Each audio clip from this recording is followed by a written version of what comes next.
I need to find out, was anybody at the YMCA September 16th, 1973 at the first quarterly meeting? Raise your hand if you were there.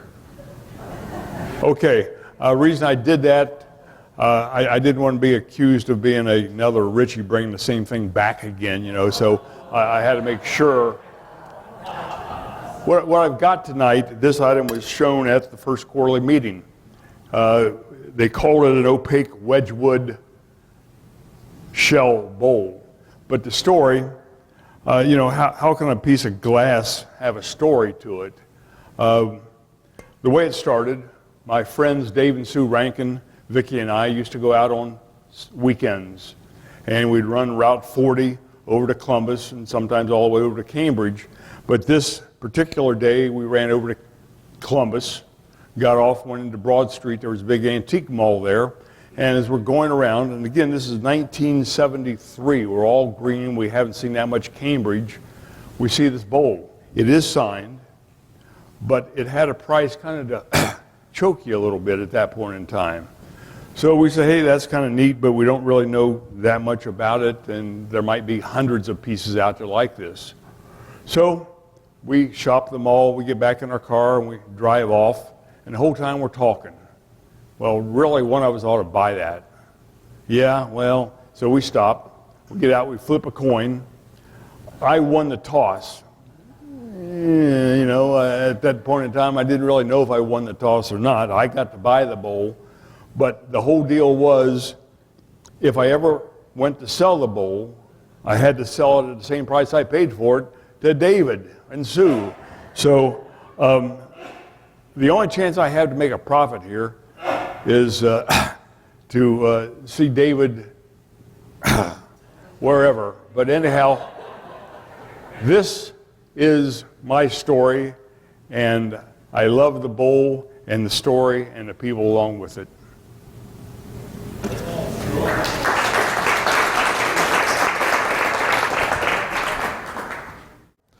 All right, Frank and I are going first because we're going to help with microphones and so forth, so I hope you don't mind. My piece doesn't have nearly as neat of a story as Frank's, but this is a 3051 narrow rib cafe parfait. I kind of like unusual stems, so this filled the boat, but what really struck me about this piece was the nasturtium etching. So in the catalog it has the words nasturtium but no picture. Well, this is where I rely on my horticulture expert. So back in the unlisted etchings is a picture of nasturtium, and through negotiations and so forth we said this has got to go together, so now it is.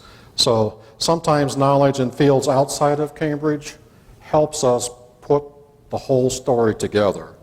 This piece, by the way, was found in the shelf on a garage clear up on the top that the owner didn't particularly want, so it's a miracle it survived and wasn't thrown out in the trash.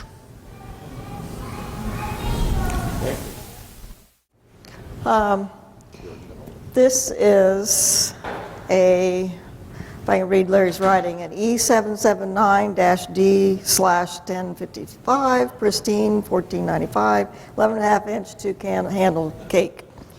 But why I like it is because of the hanging urn, and yes, the base is ours too. And I think we have about 13 pieces of this now, but it's one of my favorite etchings, and it does go along with my horticultural background. But anything with a lot of flowers on it I really like. So. Okay, this is actually a candlestick with the two birds etched on it. It has kind of a long story. I'll try to keep it brief, but I actually got this along with another one. There's two of them. I also have another set with the gold trim. I also have a flip bowl with the gold trim, and I have 4 wine stems as well. And how I actually got these were from, I don't know, some of you know Suzanne Smith. She was from Cambridge, Ohio. Her and her husband Jack collected Cambridge glass and absolutely loved it. And when my husband and I were dating and we became engaged, I always admired her glass. And the first gift that she ever gave me as a wedding gift was a candelabra. It was a clear one. Well, over the years, I have always admired a lot of the pieces that she had. And so my children and her ganged up together, and I heard that maybe $5 and $10 were exchanged for these items. And for several years for Christmas, I received all of these pieces. So they're kind of special to me because they came from her and they also came from my children. So it was really a cool thing for me. I don't know if you can see this. It's a beverage set in Gadroon, and it has the old-fashioned glasses on it with the rooster muddlers. What this set is really, I'm going to break up. My grandparents were Anita and Edwin Harper, and they lived directly across the street from, help me out, what's his name? The second president of the club, Mr. Orm. Sorry, William Orm. And so anyway, they got to be good friends. And so he one day graciously came over and gave them this beverage set with a ski scene on it. And so my parents in 1961 always wanted 4 children until I came along. So they reluctantly decided to sell this piece to my aunt and uncle Harold and Judy Bennett. So they sold it to them for $12. And so through the chain over the years, it stayed at the Cambridge Glass Museum until a gentleman by the name of Lynn Welker decided to buy the museum. And he was nice enough to sell it back to me. And unfortunately, it went from $12 to $1,200. So it's very special to me, and it's just I'm grateful to Lynn that he's given me the opportunity to put it back in the family. Yes, I don't know if you can tell, the handles of the beverage tray are frosted, and of course the bottom half of the tray of the glasses are frosted, and the roosters themselves are frosted with the glossiness underneath. So it's kind of unusual, but like I say, it was, as you can tell, I'm very nervous. I'll probably drop it. So, but anyway, it's extremely it's just a great piece, and I'm glad to have it back in the family. Okay. I'm Tim Cross, my wife and Nancy. We're from Carthage, Illinois. We started coming to Cambridge, Ohio about 4 years ago. I want to thank everybody for making us feel welcome. This has been an awesome adventure for us. We started out with one piece of Cambridge glass when we got married. Moonlight blue, little 8-ounce juice glass. We're over 1,000 pieces of Caprice right now, thanks to that David Ray and Lynn Welker and a lot of guys that are in here tonight that have sold us pieces. But tonight, I want to show you, 1 year ago tonight, this piece of slag was found in Senecaville, Ohio. There was an auction down there that we were invited to at the annual meeting that same weekend. I was introduced to a couple that invited us to their home to show us their Caprice Cambridge glassware. We became friends with them. We've been seeing them every year. We didn't get connected this year to get down there, but when we were walking out the door, this piece of slag was a doorstop. And I said, "What's that?" He said, "Well, I think you know what that is." I said, "Well, that's a piece of slag from Cambridge Glass Plant, isn't it?" He says, "Sure is." I said, "Is it for sale?" He says, "To you it is." It's how much? $10. $10. I'll take it. That guy right there, Richie, I show it to him.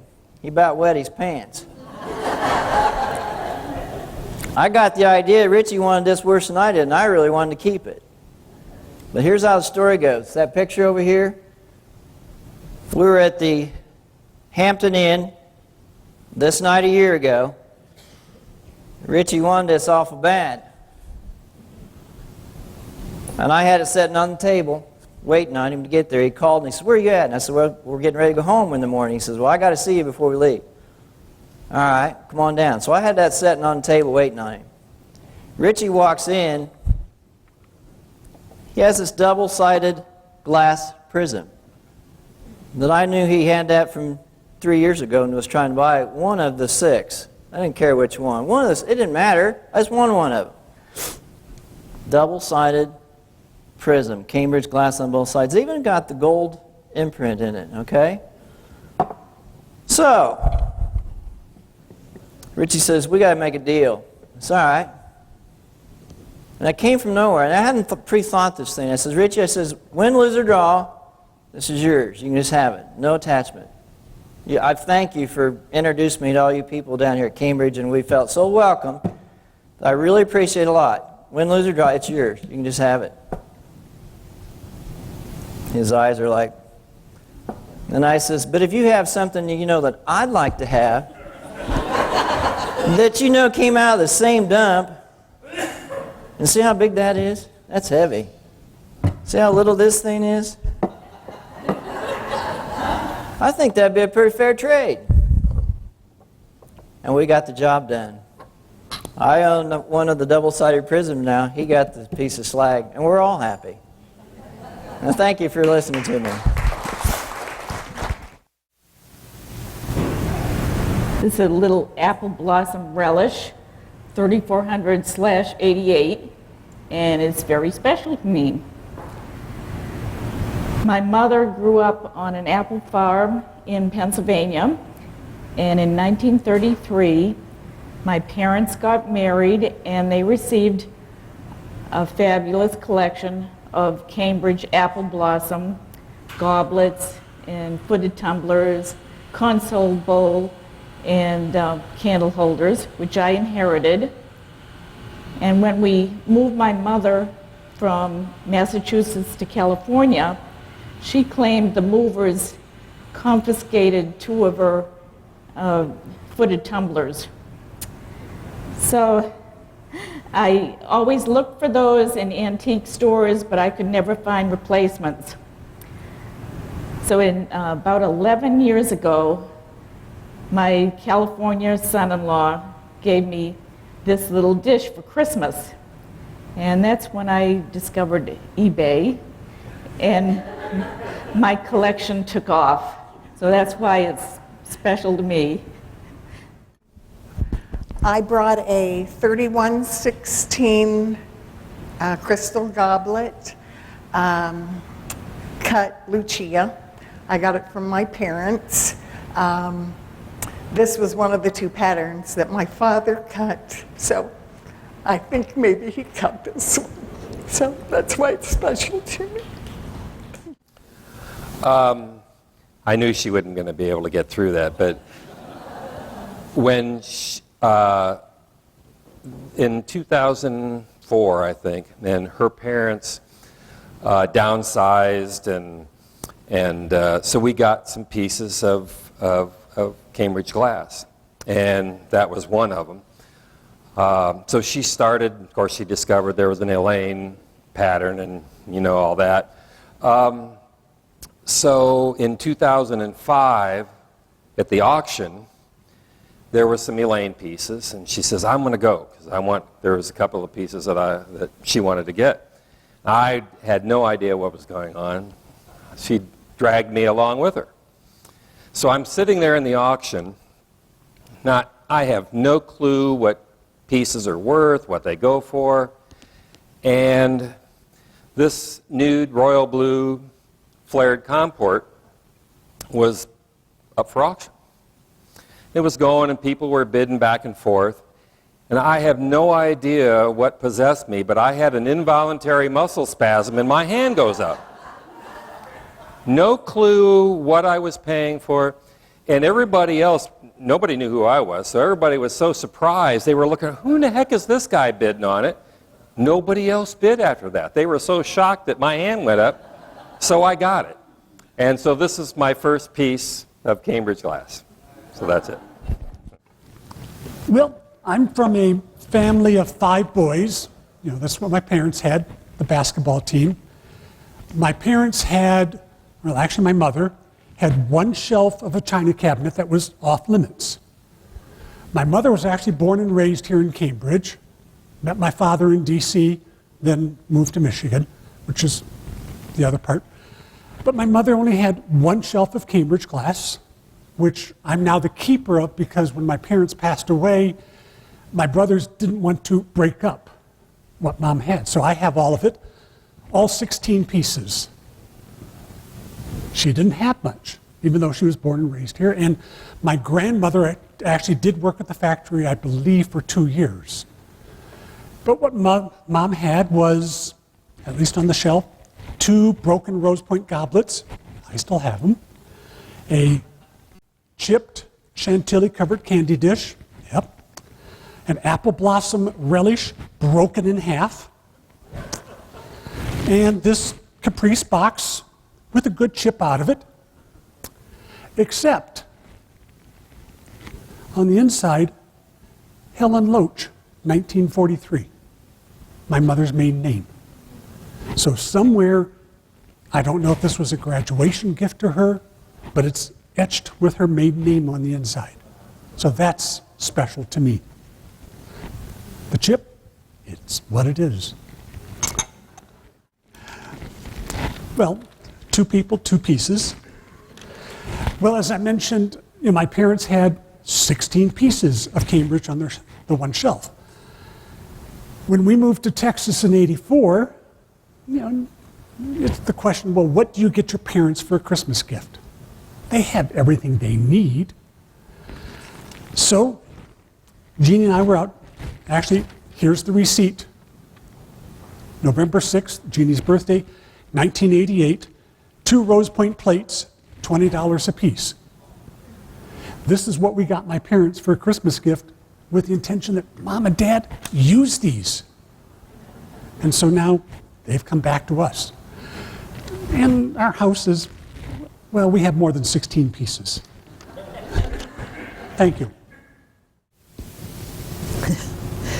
This is my first piece of Cambridge glass. Those of you that know me know I never forget. I have a very, very good memory. Well, when I was probably 3 years old, I still have these flashbacks. I was standing in the sample room at the Cambridge Glass Company, and I looked up on the table, and all I could see was this beautiful blue little favor vase. Of course, my Aunt Betty worked in the sample room, so she picked it up. She handed it down to me, my first piece. And it all went on from there to hundreds of pieces. Thank you. These are the very first pieces of Cambridge glass that my mother collected. They were her wedding present in 1940 when she selected Cambridge as her crystal pattern. And this console bowl and a pair of candlesticks graced our dining room table for years. I always knew that it was there. She loved her chantilly. She talked about it. She used it. And chantilly became a part of my vocabulary at a very early age. I've known the word chantilly since I could barely speak, not knowing necessarily what it meant, but I knew about chantilly. So it was there. She loved it, used it. And she also then had sherbets. She wanted us to learn to use it. So we ate our dessert out of sherbets. She wanted us to know the value of Cambridge glass, how important it was to use and to learn to use good things in life. So having dessert and having ice cream out of a chantilly sherbet was absolutely wonderful. So, and my dad, every time we went to the department store, we always went to the glass section to see what was new in the way of chantilly. So this has been in my family since 1940. I branched out when I inherited it, and she didn't have much in the way of decorative pieces, but she was just amazed at what I've been able to find in the way of other pieces, because she was not aware of all of these things. The basics were what were available during the war years, and so this has been a real treat for her to see this. I find it to be a treat only because it's because of this that I'm a part of Cambridge. I would probably not have collected Cambridge. I would probably not have been a part of the Cambridge Club. And I would not have gotten to know and be a part of, know you and make the friendships of all of you. And I want you to know how much I treasure being a part of this organization. Thank you. When I read Larry's article in the Crystal Ball about bringing a piece to talk about, I went through my cases and I talked to my friend Greg Vass. I said, I just don't know. Every piece I own has its own little story, and but he said, you got to do it. I said, I don't know if I can find something that's that interesting to talk about. So as I was looking through the cases, I found the Porsche 3400 small version of the ball pitcher, and the reason I selected this was because for the first 12 years of collecting back in the late 80s and 90s, the majority of my collection was Caprice.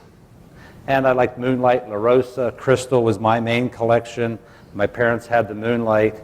And we started the study group in Columbus called the Columbus Wildflowers. And Squeak and Dorothy Reeker became members of that club, and we would meet at different people's houses on a monthly basis. Well, Squeak and Dorothy invited me over to their house to see their collection, which was very different than my collection. But when I saw the water jug and the tumblers that go with it, I told them, I said, that is a really awesome water pitcher. And they had the story about this came from John Parr from California, and it was a nice, interesting story, and I knew who John Parr was. But I think this piece is important to me because it completely changed my collection. It went from being a Caprice collection to, I guess, an interest in etched patterns, an interest in different patterns other than the Caprice I'd been collecting. So it's allowed me to enjoy collecting Cambridge glass for a long time and enjoy some unique pieces that I didn't really understand very well for the first 10 or 12 years. Little Joe. Well, Cindy may have gotten all the memories because I was kind of a blank slate. I didn't remember too much. When I was a kid, we actually did have a lot of Cambridge glass, but this is the piece that I remember because as a kid, we would sit around the kitchen table and we must have thought we were really cool and would turn off the kitchen light, turn the little light on the stove on, and would drink Pepsi out of these. And that's my first memory. Cindy may remember the factory, but this is my first memory of Cambridge glass. Now, this isn't actually one we had there because when I moved to Fort Wayne, I had things in a storage building and I was robbed. And so I lost all my little Joes. So this is actually a replacement piece, but it has just as many memories.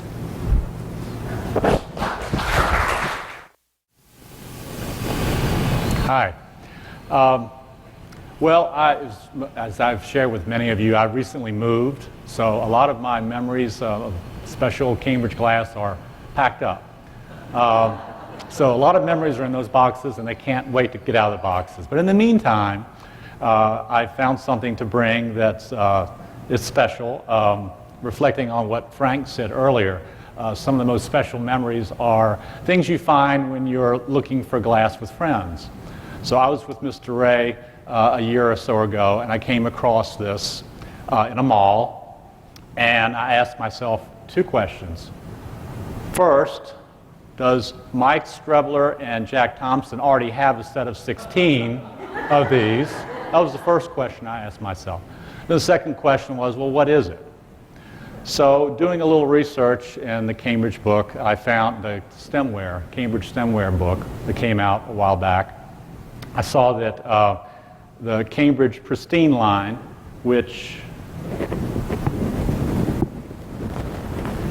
example of that is here, came out in about 1936 or so, and one of the characteristics is it had 3 free floating discs on the stem.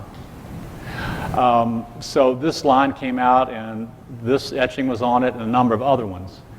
And then, apparently in 1954, the last year that the original company was open, they retooled the line and made it a shorter stem. And the goblet now does not have three of the little discs that are free-floating. It has two. And also in the article in the STEMware book, it said that in 1954, when they announced the redesign of the pristine line, it came with two cuttings. One was Saturn, and the other one was Southwind. So I think it's been kind of determined that this is hopefully the Saturn cutting on here. So I think it's kind of neat. It's apparently this stem line was then available during the reopen period without any decoration on it. So that would make this made sometime during the first half of 1954.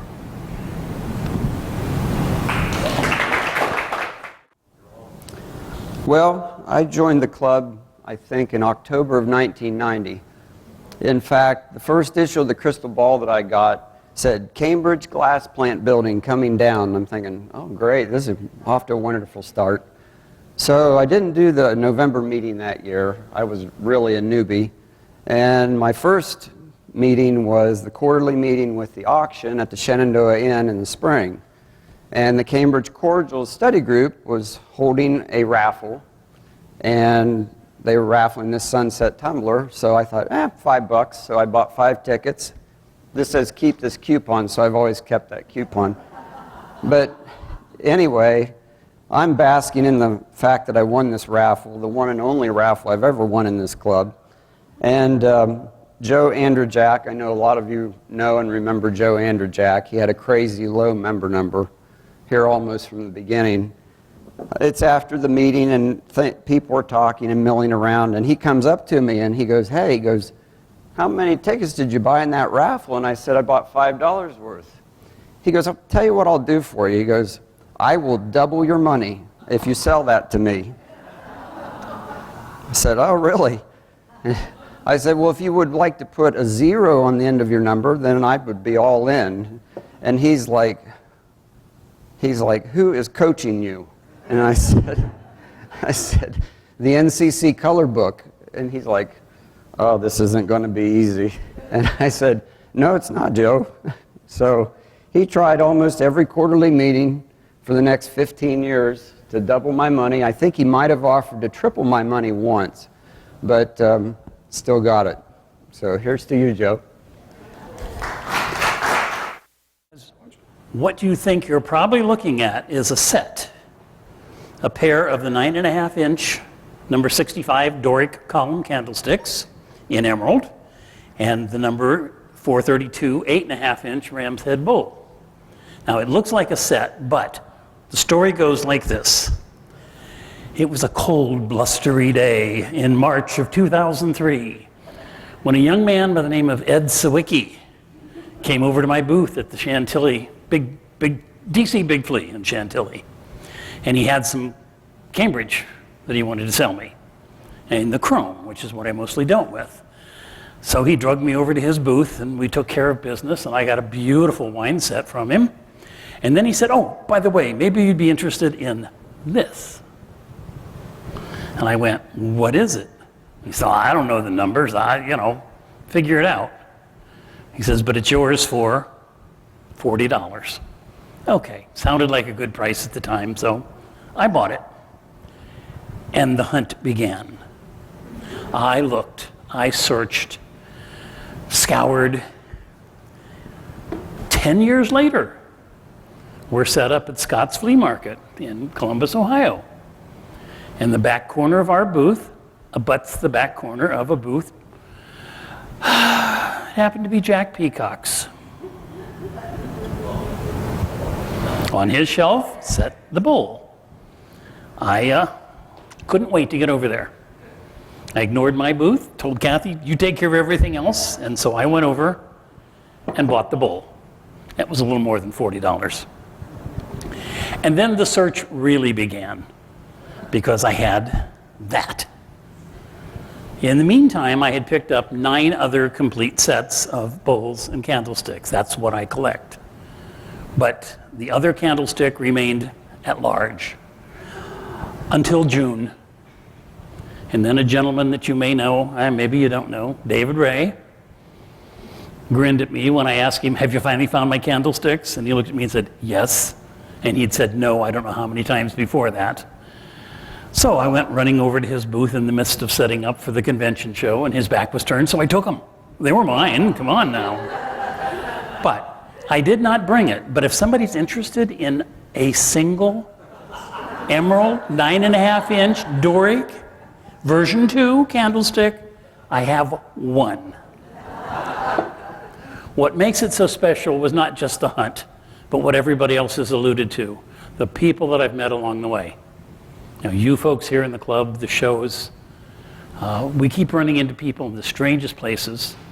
And when we joined the club, one of the first people we ran into here was Greg Voss, which we'd run into at the DC Big Flea for how many years? And had been a customer of ours. So it just, the world just melds together. So we appreciate all of you. We enjoy coming here.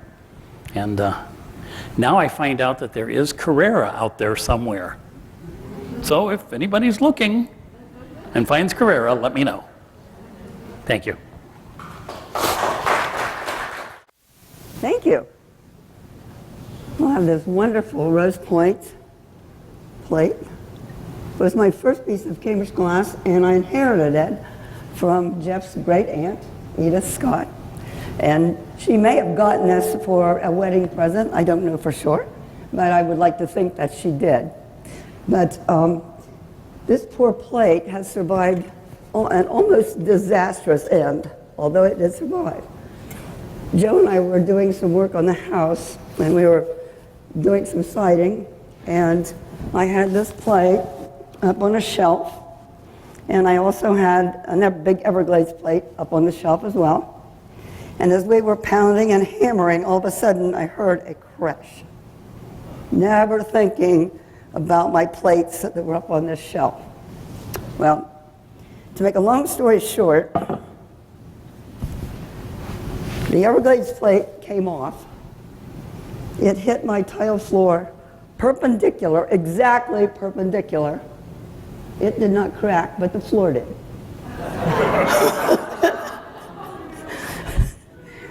And my Rose Point plate was doing this. It didn't come down. But at any rate, this is only one of 2 pieces of Rose Point that I have. It's not my favorite etch, it never will be.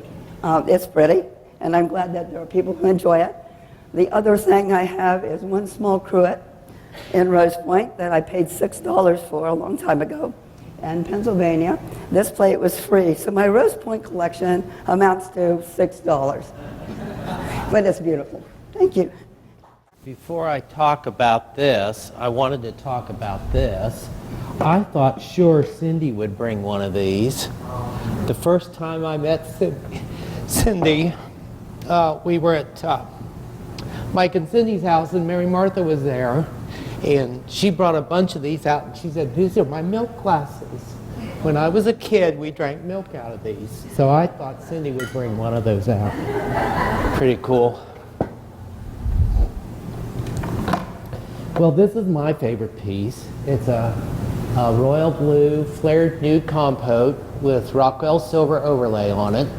And it has a mate, which is a 3400 bowl done in silver, which you see in the museum. These 2 pieces belong to a lady who was a hairdresser on Gomber Avenue in her home in Cambridge. And I had seen them there as a child, but didn't have any idea what they were. And the next time I was there, they were gone. And in those days, Cambridge glass was, well, the first thing that we bought was a azurite footed sugar and creamer and a sweetmeat for $1.50 at Stanley Matthews' sale out on Old Route 40. And so money was different then. I was telling David that the first piece that I actually bought and paid for myself at Cambridge was an ivory owl lamp for $75. And we thought the world had come to an end, $75. But anyway, I remember these as a child, and Somehow or other, they wound up on Skyline Drive with a man named Drew, and I think a few of you probably knew Drew. He was an itinerant Cambridge collector, but he was always a dealer. If there was money involved, he would sell. But anyway, he wound up with this compote in this bowl, and every once in a while he would call me and have something to sell. And these were in his living room, and he said, I said, I'd love to have that compote. He says, you can't afford it. And he would never tell me. And one day I went back and the compote was gone, but the bowl was there. And he said, I said, what happened to the compote? And he said, well, I sold it to that Mr. Cole in Texas for $750. And I said, well, why didn't you call me? He says, well, you wouldn't pay that much. And I said, sure I would have. And I said, how much is the bowl today? And he said, it's $250. So I bought the bowl and put it in the museum. Well, anyway, I didn't know Mr. Cole, but I had heard of him. He was a big-time nude collector in Texas. So we finally got his phone number. There was no internet in those days, and there was no way to Google a phone number. So it took some real doing. But we came up with the phone number, and I called Mr. Cole, and he said, oh no, that's the star of my collection. He said, that would never be for sale. So I kind of forgot about it. And I had a wonderful friend, Tom Kuhlman, who I know many of you probably knew. Tom and his wife Noreen were active members in the club when they lived in Zanesville. They have since moved between Dayton and Cincinnati, and she still collects salt dips. She has over 3,000 salt dips. And they invited me to their home in Zanesville, and I went, and here was the compote in their collection of nudes. And I said, how did you get that? And he said, well, I offered Mr. Cole $3,000 for the compote, and he sold it to me. And I said, is it for sale? And he said, no, it's not for sale. So they moved to Dayton and Cincinnati, and I saw up on eBay that there was a Carmen and Crown Tuscan nude cocktail with a chip on the top for sale for $1,500, and I thought, oh boy, Tom's selling his nudes. So I called him. Well, how much is the Cobalt compote? Well, he had sold it to Dorothy and Squeak for $4,500. I'm thinking, oh no, never gonna get the compote. So when Dorothy and Squeak called me and said they would start selling things through me on consignment, and they would give me 10% if I would sell things on consignment. So the first thing I said is, are you going to consign the compote? And he says, yes, but he said, we've got $4,500 in it. And I said, well, how much is the compote? And he said, well, you would get 10% off. So I finally wound up with the compote. It does have a Rockwell signature in the bottom middle of it. And I've seen 3 Carmen ones done in silver, but this is the only Cobalt one I've seen. So that's my favorite piece.